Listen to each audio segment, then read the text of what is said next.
Metal Gear Solid 3 was the first game in order of the timeline in the Metal Gear series, with the remake that came out on August 28, 2025, about 21 years after the OG.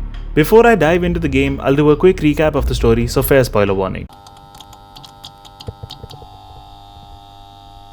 In the 1960s, during the Cold War, John, aka Naked Snake, is sent to rescue Sokolov, a Soviet scientist who's working on a nuclear-equipped tank called the Shagohod. As Snake starts escorting Sokolov, he gets surrounded by enemy soldiers, but a man called Ocelot kills them. He then surrounds him with his own men. Snake deals with them, and after he kicks Ocelot's ass, he gives him advice on his stance and what kind of gun he should use, immediately giving Ocelot an entirely new personality. But then, Snake is betrayed by his mentor, the boss, who defects to the Soviet Union with her Cobra unit and gifts Colonel Volgin a live nuke, beats up Snake and throws him off of a bridge. Then, Volgin and Boss leave the area, but not before Volgin fires a nuke on his own base. Snake survives and infiltrates the jungle once again, teams up with Eva and battles the Cobra unit. He faces Ocelot, the pain, the fear, the end, to then climb up this ladder.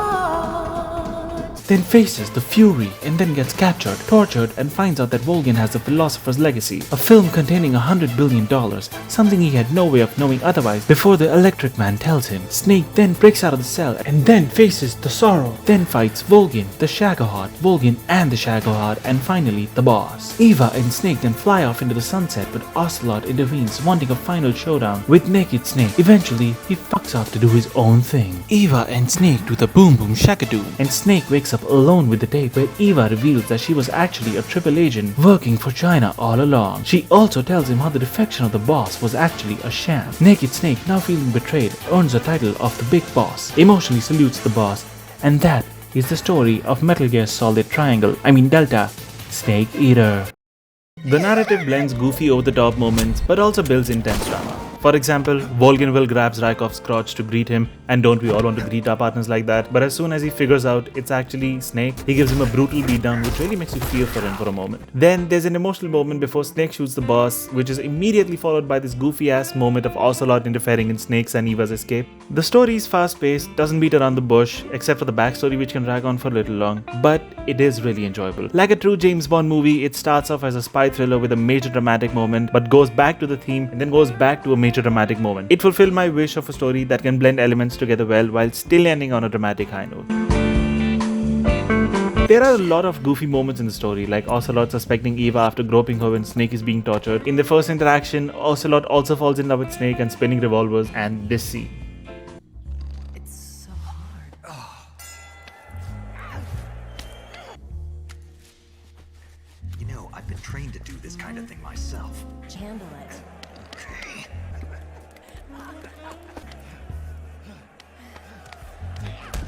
Oh, transmitter. Is that how they do it in the KGB? While there are a lot of movie-like moments you love, some will make you groan. Like, why is there a plane just standing on the runway? Why would you bring a chopper down to pick up one soldier instead of telling him to just run the fuck away? How are you too heavy with this giant ass plane, but Ocelot and Snake can have the damn duel in the back for so long? The visual fidelity of the game goes toe-to-toe with current AAA games, especially the detailing on the faces of the characters. However, it does come at a cost of performance. These are the specs of my PC, and while I didn't get major FPS dips, there were instances of screen tearing here and there. Konami did release a patch before the game came out, or I probably would have gotten even worse performance. Another gripe I have with the performance is that the game for some reason is locked at 60 FPS. On my PC, I can play most games at 1440p, close to 100 FPS, with some settings modified. So it was kind of a bummer that this was locked at 60. Less than 10 minutes in and I was in love with the voice David Hayter gave Snake. Virtuous mission. Sounds like some kind of initiation ritual. Gotcha. Getting back to the subject, how exactly am I supposed to feed myself? Yeah, about the backpack. I lost it in a tree on the way down. The lines were not re-recorded, giving it a feel that you're diving into a more polished early 2000s video game. You'll get used to the mechanics fairly quickly as the initial Sokolov extraction mission is essentially a tutorial. You're then greeted by the best James Bond song that was never in a James Bond movie. Interrogation had me confused before I figured out you basically just come up behind an enemy, tap the CQC button without any movement. Otherwise, Snake will just knock them out. There's a great variety of weapons you can discover on your own. You start off with a gun that makes people go sleepy by, and then one that makes them go to a permanent sleepy by. Stealth is a core mechanic obviously, and probably my favorite part of the game. It's fun, challenging, and you get a whole armada of stuff to play around with. You can go guns blazing, but that kind of ruins the fun. You get to know how well Snake is blending in with the environment at all times, allowing you to switch your outfit combos on the fly. There are a bajillion outfits to unlock to blend in with the environment, and there's a quick menu to change outfits as well. Boss fights can be a bit confusing at first, but they are a piece of cake once you figure out what you have to do. I was fumbling around with Volgan before I realized that you pretty much just CQC and shoot him in the face. I barely managed to stealth the boss one time, and the rest of the fight was me countering her after I figured out how to do it. The Fierce boss fight will make you feel like you're Arnold in The Predator. The Fury's boss fight will kind of remind you of the Batman Arkham games. My favorite boss fight though was probably the end. It spans 3 giant areas and the motherfucker calls upon the sun to heal. The Saurus boss fight is basically a dream sequence where Snake has to confront everyone he has killed. So the fewer people you kill before this, the fewer enemies you'll have to dodge. However, he will jump scare you a lot. Remember when 2 seconds ago I said that stealth is my favorite part of the game? I was actually a lying man. My favorite part of the game is actually the characters.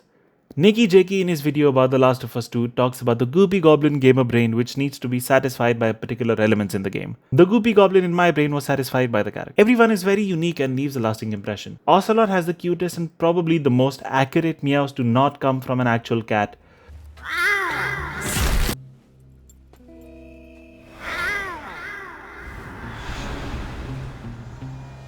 Granin does the dancey dance when telling Snake about Grozny Grad. Paramedic will tell you about the food and meds and also talk about movies, which I really liked. Hey Snake, you ever heard of Godzilla King of Monsters? Snake, do you know the creature from the Black Lagoon? Have you ever seen Forbidden Planet? Have you seen 007 From Russia with Love? Have you heard of The Last War? Snake, have you seen Earth versus the Spider? Snake, have you ever seen For a Fistful of Dollars? The boss does seem like a mystery from the get-go, but it seems pretty clear that she was ready to die from the moment the game started. Leave everything to me. Eva was likely my second most favorite character in the game. She plays everyone around her perfectly. I am a big fan of bikes, and the way Eva handles them is just majestic.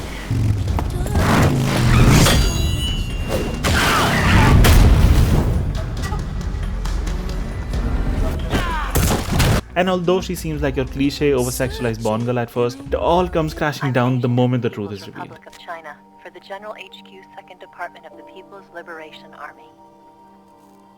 It was all a lie. I tricked you. Naked Snake, aka John, is the definition of being focused on the mission. Eva tries her best to seduce him, but he manages to completely stump her every time. This was probably my favorite part of the run. I need you.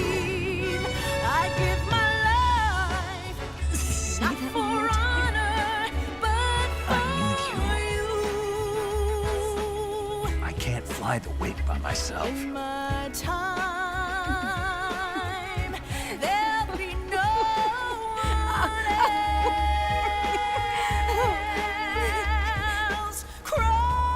Snake does not get broken as he continues to show resilience in the face of every obstacle that comes his way, and that indomitable spirit helps him win every battle.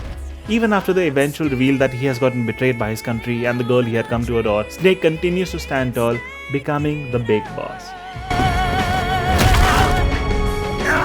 Someday you go through the rain, and someday you'll feed on a tree frog. Location of the legacy. So dear that trial to survive for the day we see new light. I give my life not for honor but for you. In my time, there'll be no one else. Cry